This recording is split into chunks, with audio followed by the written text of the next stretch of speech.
So hello friends, welcome back to my channel. This is Neha Patlan. आज के video में हम एक बहुत ही इंपॉर्टेंट टॉपिक पर डिस्कस करने वाले हैं जो कि है ड्राफ्टिंग। नाउ गाइस, आपने देखा ही होगा कंपनी लॉ के पेपर में रिसेंटली ये ट्रेंड आ चुका है दैट 15 टू 20 मार्क्स का मिनिमम आपको ड्राफ्टिंग रिलेटेड क्वेश्चंस पूछते हैं। And I think it is a very good step by ICSI because as a CS मुझे पता है ड्राफ्टिंग कितना ज्यादा जरूरी होता है। नाउ ड्राफ्टिंग में वो लोग आपको क्या पूछते हैं? बोर्ड मीटिंग के मिनट्स बनाओ, नोटिस बनाओ, रिजोल्यूशंस ड्राफ्ट करो, इस टाइप के क्वेश्चन ये लोग आपसे पूछते हैं। एंड ट्रस्ट मी, जब भी लाइक रैंकर्स में बच्चे सी लॉ का पेपर का टेस्ट देते हैं 99% बच्चे ड्राफ्टिंग रिलेटेड क्वेश्चन स्किप कर देते हैं। एंड जब मैंने उनसे पूछा कि ऐसा क्यों, तो दे आर लाइक हमें नहीं आती ड्राफ्टिंग। एंड जब तब मैंने समझा कि मेजरली प्रॉब्लम ये है कि आप लोगों को ड्राफ्टिंग आ नहीं रही है एंड आप लोगों को लग रहा है ड्राफ्टिंग बहुत डिफिकल्ट है, बट ऐसा कुछ भी नहीं है। सो मैं आपको आज के वीडियो में एक इजी ट्रिक देने वाली हूँ कि कैसे ड्राफ्टिंग आप सीख सकते हो। एंड हाँ, I am starting a series for this drafting session. And आज उस सीरीज का पहला पार्ट है। आज के पार्ट में हम सीखेंगे रिजोल्यूशंस ड्राफ्ट करना, सेकंड पार्ट में हम सीखेंगे नोटिस ड्राफ्ट करना, एंड थर्ड पार्ट में हम सीखेंगे मिनट्स ड्राफ्ट करना। ठीक है।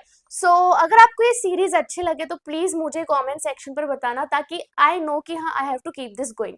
सो अभी इस वीडियो को स्टार्ट करते हैं। सो गाइज, आप लोगों को मेरे पीछे स्क्रीन दिख रही होगी एंड ये कुछ बेसिक रूल्स है ड्राफ्टिंग के जो मैं चाहती हूँ कि आप लोग समझे, ताकि आप लोग के लिए ड्राफ्टिंग रिजोल्यूशंस को ड्राफ्ट करना बहुत ही ज्यादा आसान हो जाएगा। सबसे पहले तो ये आप सबको पता है कि हम लोग रिजॉल्व दैट यूज करते हैं ना, बट हम लोग रिजॉल्व दैट क्यों यूज करते हैं ये जानना जरूरी है। रिजॉल्व दैट इम्प्लाइज कि एक फॉर्मल एक्सप्रेशन है बाय अ बोर्ड, एक फॉर्मल डिसीजन कि बोर्ड ले रहा है रिजॉल्व दैट। ठीक है, इसलिए उस वर्ड का यूज करते हैं। एंड ये जो आपको दिख रहा है इसको बोलते हैं कोटेशन मार्क। यहाँ पे बच्चों को बहुत ही ज्यादा कंफ्यूजन होता है कि हर पैराग्राफ में जैसे इधर है तो इधर भी कोटेशन मार्क वो लोग यूज कर लेते हैं, इधर भी कर लेते हैं, जो कि ऐसे नहीं करना। कोटेशन मार्क आपको स्टार्ट में और एंड में, पैरा के स्टार्ट में और पैरा के एंड में ही यूज करना है। ये चीज आपको ध्यान रखनी है। ठीक है। एंड सेकेंड ये कि जब भी आप रिजोल्यूशन ड्राफ्ट करो, you have to clearly specify कि क्या एक्टिविटी हो रही है। फॉर इंस्टेंस, आप क्या कर रहे हो? बैंक अकाउंट ओपन कर रहे हो, ऑडिटर अपॉइंट कर रहे हो, फिनेंशियल्स अप्रूव कर रहे हो, डायरेक्टर अपॉइंट कर रहे हो, क्या कर रहे हो?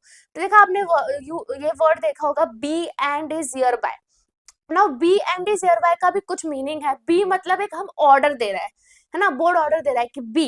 एंड इज हियर बाय का मतलब होता है with immediate effect. For instance, mister A B and is hereby appointed as a director, तो मतलब मिस्टर ए को अभी से डायरेक्टर हम अपॉइंट कर रहे हैं। ये be and is hereby का मीनिंग होता है। एंड ये भी हम रिजोल्यूशंस में यूज करते हैं। तो पहला तो रिजॉल्व दैट से स्टार्ट होता है। मैंने आपको फिर ये बताया कि कोटेशन मार्क का क्या करना है। ये बहुत इंपॉर्टेंट है कि पर्पस क्लियरली डिफाइन होना चाहिए। फॉर इंस्टेंस, यहाँ पे क्या पर्पस है? यहाँ पे पर्पस है कि हम अप्लाई कर रहे हैं आरओसी को for obtaining the status of domain company. यहाँ पे पर्पस है हम अप्लाई कर रहे हो आरओसी को फॉर एक्टिव कंपनी का स्टेटस। यहाँ पे पर्पस है हम अपॉइंट कर रहे हैं एज एन एडिशनल डायरेक्टर। तो पर्पस आपको क्लियरली मेंशन करना पड़ेगा एंड वो आपको क्वेश्चन में देंगे। थर्ड इंपॉर्टेंट चीज है कि आपको ना लीगल रेफरेंस देना है ना। विदाउट दिस तो आप कैसे, कोई बोर्ड क्या करेगा? तो फॉर इंस्टेंस, अगर हमको एडिशनल डायरेक्टर अपॉइंट करना है तो सेक्शन 161 सबसेक्शन 1 है, तो pursuant to section 161 subsection 1 and the relevant rules thereunder, ये सब आपको लीगल रेफरेंस देना है। एंड अगर आपको सेक्शन नहीं आता तो कोई बात नहीं, आप लोग as per the relevant provisions of the companies act ऐसा भी लिख सकते हो, बट हाँ, रेफरेंस देना होगा। एंड अभी एक आपको इंपॉर्टेंट ट्रिक मैं बताती हूँ। सबसे पहला जो ट्रिक होगा वो ये होगा कि पहला जो रिजॉल्व दैट पैराग्राफ होता है उसमें तो आप पर्पस लिखते हो प्लस लीगल रेफरेंस देते हो। जैसे मैं आपको एग्जांपल देती हूँ। ठीक है, जैसे ये देखो,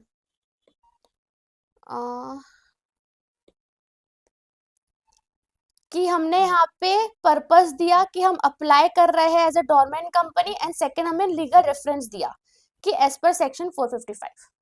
ठीक है। सेकंड पैराग्राफ में आपको क्या करना है? आपको देना है authority. Second paragraph will always be authority, कि हम इस डायरेक्टर को ऑथराइज कर रहे हैं to do all such acts as deem fit to give effect to this resolution, है ना। फॉर इंस्टेंस, अब ये देखो, रिजॉल्व दैट मिसेस जो भी, हम इसको डेजिग्नेशन कुछ भी, डायरेक्टर है, सीएस है, क्या है, be and is hereby authorise to sign MSc 1 along with the necessary documents as may be required for obtaining the status of dormant company. ठीक है, तो इतना अगर आप ये दो चीज सीख जाते हो, ये दो स्टैंडर्ड है, ठीक है। पहला है आपको पर्पस बताना है और लीगल रेफरेंस देना है। सेकंड है आपको किसी को ऑथराइज करना है। अगर आपको कुछ नहीं आता तो एटलीस्ट इतना आपको करके आना है। बी एंड इज हियरबाय का वर्ड का यूज करो, परसुएंट टू सेक्शन का यूज करो, इस सब का यूज करना। तो ये कुछ रूल था जो मैंने आपको बताया। अब हम जाते हैं कि भाई करते कैसे है रिजोल्यूशन को फ्रेम। सबसे पहले एग्जांपल ना मैंने लिया है बोर्ड रिजोल्यूशन का for obtaining the status of dormant company. अब डोरमेंट कंपनी का आपको पता होना चाहिए section 455 and companies miscellaneous rules, इसमें डोरमेंट कंपनी आती है। यही दो प्रोविजन है, तो इसका तो मैं आपको बोलूंगी याद कर लो। तो जब हमको डोरमेंट कंपनी का स्टेटस लेना है तो बहुत सिंपल रिजोल्यूशन है, resolve that consent of board of directors be and is hereby accorded to make an application to ROC for obtaining the status of dormant company in pursuance of provision of section 455 and rules made thereunder including any amendments thereto। ये word भी आप लोग use कर सकते हो, that from time to time and subject to approval of members of the company। ये बहुत important है ना। अगर आप लोग को डोरमेंट कंपनी का चीजें पता है प्रोविजन, तो उसमें है कि अगर आपको डोरमेंट कंपनी का स्टेटस लेना है तो board members plus special resolution 3/4 इन वैल्यू चाहिए। यही अगर डोरमेंट कंपनी को एक्टिव कंपनी बनना है तो रिजोल्यूशन जो मेंबर्स का है वो नहीं चाहिए, बोर्ड मेंबर से चल जाता है। तो आप देखो जहाँ पे एक्टिव कंपनी है वहां पे ऐसा कुछ नहीं लिखा है कि subject to approval of members, because उसमें नहीं चाहिए। तो ये सब ट्रिक होती है जो अगर आपको प्रोविजन कॉन्सेप्ट अच्छे से आता है तो आपको पता होगा। डोरमेंट कंपनी बनना है तो क्या करना है, ROC को अप्लाई करना है ना, MSc 1 के लिए। अब डोरमेंट कंपनी की बात निकली है तो मैं आपको बता दूं कितने फॉर्म्स होते हैं, MSc 1 2 3 4 5 है ना। 1 क्या होता है, application for dormant company. Second क्या होता है, ROC सर्टिफिकेट देता है। थर्ड क्या होता है, अपना रिटर्न होता है डोरमेंट कंपनी का।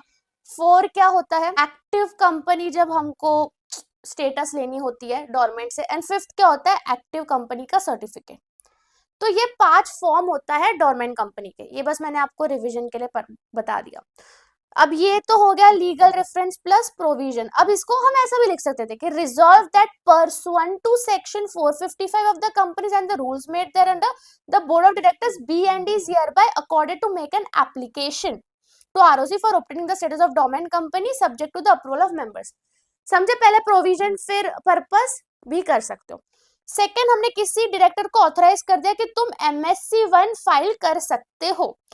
थर्ड, एक और डायरेक्टर को ये लोग ने ऑथराइज किया to retain the dormant status of company. Like आपको अगर डोरमेंट कंपनी का स्टेटस रिटेन करना है तो 5 साल तक ही कर सकते हो। उसके लिए तुमको MSc 3 फाइल करनी पड़ती है ना, एंड ऑफ फाइनेंशियल ईयर। तो उसके लिए वो लोग ने किसी एक डायरेक्टर को ऑथराइज किया है कि वो file such document such payment as may be prescribed by ROC। इन दोनों को आप क्लब भी कर सकते हो, ऐसा कुछ नहीं है कि अलग अलग ही होना चाहिए। But this is how you draft resolution. Second resolution, dormant to active company. देखो, consent of board be and is hereby accorded to make an application to ROC for seeking the status of active company in pursuance of. ये लोगों ने इसमें पूरा rule number दिया है, इसमें नहीं दिया है रूल नंबर और सबसेक्शन ये सब। तो दैट मींस ICSI का ही उठाया हुआ है, ये मैंने खुद ड्राफ्ट नहीं किया। आप ICSI के मॉड्यूल में देखोगे रिजोल्यूशंस मिलेगा, वो लोग खुद इस चीज को समझते हैं कि अगर आपको इन डिटेल प्रोविजन नहीं आता that is okay. And including for the time being in force, जिसमें सब्जेक्ट टू मेंबर्स अप्रूवल नहीं है। फिर इसमें ये लोग को, ये देखो ये एक वर्ड है सेवरली ऑथोराइज्ड। ठीक है, मतलब दो लोगों को जब हम ऑथोराइज करते हैं तो सेवरली ऑथोराइज करते हैं कि दोनों लोगों को हम ऑथोराइज कर रहे हैं। इसमें MSc 4 आएगा बिकॉज एक्टिव कंपनी, हमने यहाँ पे देखा था एक्टिव कंपनी के लिए MSc 4 होता है। And that's it. यहाँ तक आई थिंक आपको समझ रहा होगा कि रिजोल्यूशन ड्राफ्ट करना एक्चुअली इजी होता है। अब यही आप लोगों को अगर मेंबर्स का रिजोल्यूशन बोलेंगे तो consent of members be and is hereby accorded ऐसा आप लिख दोगे, बोर्ड को हटा के मेंबर्स डाल दोगे, सिर्फ इतना फर्क होगा, that's it. Board resolution for क्या हो गया इसको, हाँ, for appointing a person as additional director. Now इसमें लोगों ने सबसेक्शन नहीं लिखा, बट आपको आता होगा तो लिख देना कि पर्स, देखो इसमें लोग ने पहले प्रोविजन डाला है, pursuant to the provision of section 161 and applicable provisions, ये वर्डिंग का भी आप यूज कर सकते हो। If any missus A B C, now जब भी आप किसी डायरेक्टर को अपॉइंट करते हो उसका दिन लिखना है, कि उसने कंसेंट दिया है, विद इफेक्ट फ्रॉम, कब से वो अपॉइंट हो गया और कब तक हो गई, ये आपको डायरेक्टर में लिखना है। क्या लिखना है, सबसे पहले दिन लिखना है कि उसने कंसेंट दिया है, विद इफेक्ट फ्रॉम एंड कब तक, उसका टेन्योर क्या है। ठीक है, ये डायरेक्टर के रेजोल्यूशन में आता है, एंड किसी किसी में ये भी आता है कि appointed as per the terms of agreement as agreed between the board and director. ये अग्रीमेंट का भी मेंशन कभी कभी किया जाता है, यहाँ पे लोगों ने नहीं किया है। तो यहाँ पे क्या लिखा है, Mrs ABC DIN who has signified her consent to act as a director be and is hereby appointed as an additional director of the company to hold office with effect from dash, and additional directors कब तक office hold कर सकते हैं, ensuing AGM तक। ये provision है, इन्होंने provision को ही रिजोल्यूशन में डाल दिया है, up to the date of ensuing. Ensuing मतलब क्या होता है, जो अभी आने वाला है ना, एनसुइंग फैंसी वर्ड यूज किया, तो डेट ऑफ एनसुइंग एजीएम। फिर इन लोगों ने एक आई थिंक एंड और, देखो एंड और मतलब mister Z and mister Y साथ में भी, and mister Z and mister Y अलग अलग भी, of the company B and is hereby authorized to all acts, deed, matters, things as may be deemed necessary to sign and execute all necessary documents for the purpose of giving effect to the aforesaid resolution along with filing of necessary forms with ROC। हर एक resolution में आपको ई form तो 99% cases में file करने ही पड़ते हैं, तो वो आप एक कॉमन डाल दो कि अथॉरिटी दे रहे हो to filing e form with ROC. Now ये जो रेजोल्यूशन है गाइस, ये आपको अभी दिसंबर 2024 के अटेम्प्ट में पूछा गया था for 5 marks, which was private placement and it was approving private placement. ठीक है, एप्लीकेशन फॉर प्राइवेट प्लेसमेंट नहीं था, अप्रूविंग दैट इज अलॉटमेंट। तो ये सब कुछ कुछ माइनर चीजें हैं जो आपको 2-3 बार रीड करना पड़ेगा क्वेश्चन, तब जाके आपको समझेगा। ये लोगों ने बहुत इन डिटेल दिया है मॉड्यूल में, बट इसको भी आप लोग शॉर्ट में भी लिखोगे तो कोई आपके मार्क्स कटने नहीं वाले। Pursuant to the relevant provisions लिख लो, अगर आपको नहीं पता है, लोगों ने लिखा है सेक्शन 42, सेक्शन 62, फिर कंपनीज रूल्स का नाम भी लिखा है। Consent of board be and is hereby accorded for an allotment. Now allotment क्यों, बिकॉज अप्रूविंग वर्ड है, ऑफ कितने शेयर्स, कितने पैसे का, प्रीमियम पे है, पार पे है, क्या है, उस शेयर्स का नंबर क्या है, एंड किससे है, has received from the company, from whom the company has received share application money aggregating to, total money मतलब एट पार है, दैट्स वाई ये एंड ये फेस वैल्यू और इसको मल्टीप्लाई करेंगे तो यहाँ पे जो एग्रीगेट नंबर आएगा ये मैच होना चाहिए। ठीक है, समझा आप लोग को। एंड इट्स एक्चुअली, आप लोग थोड़ा थोड़ा कॉमन सेंस यूज करोगे, आप लोग को ये इजी ही लगेगा।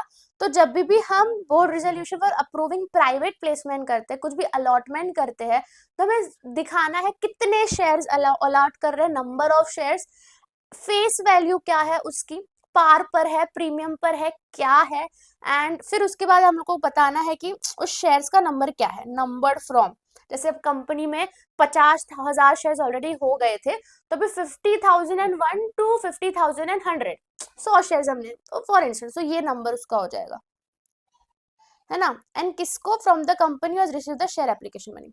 नाउ उस क्वेश्चन में आया था कि that equity shares will rank परी पसु विद एग्जिस्टिंग इक्विटी शेयर्स, इसलिए रिजोल्यूशन में आप करो कि ये इक्विटी शेयर्स विल रैंक परी पसु मतलब इक्वल स्टेटस। फिर अथॉरिटी दी है कि भाई पैस 3 है तो ये एक डायरेक्टर को हम अथॉरिटी दे रहे कि वो फाइल कर सकते हैं। ये सब जो है वो आप लोग लिखोगे तो बेटर है, नहीं लिखोगे तो भी मतलब इन केस नहीं याद आता तो टेंशन लेने की जरूरत नहीं है, अगर आप इतना भी लिखोगे तो भी मार्क्स मिल जाएंगे। Necessary entries in respect of issue and allotment made in the register of members. Now obvious की बात है, अगर आप अलॉटमेंट करो तो आपके रजिस्टर ऑफ मेंबर्स में चेंजेस होंगे, वो अलॉटमेंट की एंट्री पास होगी, तो इसलिए वो भी रिजोल्यूशन में डाल दिया। एंड डिपॉजिटरीज, आरओटी को, आरएनटी को, RNT is your register and transfer agent, उन सबको हमें इंटीमेट करना पड़ेगा, तो उसके लिए भी ये लोगों ने किसी एक डायरेक्टर को ऑथराइज कर दिया कि भाई ये जो डायरेक्टर है उसको हम ऑथराइज कर रहे हैं to intimate all this regulatories. तो इस तरीके से आप देखो हमारा प्राइवेट प्लेसमेंट ऑफ शेयर्स का भी बोर्ड रेजोल्यूशन हो जाता है। सो गाइज अभी मैं आपको एक होमवर्क दे रही हूँ कि आप कमेंट सेक्शन पर मुझे टाइप करके बताइए कि अगर ऑल्टरनेट डायरेक्टर हमें अपॉइंट करना है तो उसका रिजोल्यूशन क्या होगा। ठीक है, मैं बोल रहा हूँ ऑल्टरनेट डायरेक्टर को अपॉइंट करने का रिजोल्यूशन क्या होगा एंड बोर्ड रेजोल्यूशन आपको ड्राफ्ट करना है, वो मुझे बताइए। ऑल्सो गाइज मैं चाहते चाहते भी बोलूंगी अगर ऐसे वीडियोस आपको और चाहिए तो प्लीज मुझे कमेंट सेक्शन पर बता रहा हो तो मुझे आइडिया लगे कि हाँ ये सब वीडियोस आपको काम आते हैं। इसका जो पार्ट 2 है वो तभी मैं रिलीज करना पसंद करूंगी जब मुझे समझेगा कि हाँ आपको ये वीडियोस काम आ रहे हैं। बाकी हम मिलते हैं दूसरे वीडियो में guys, bye, best of luck.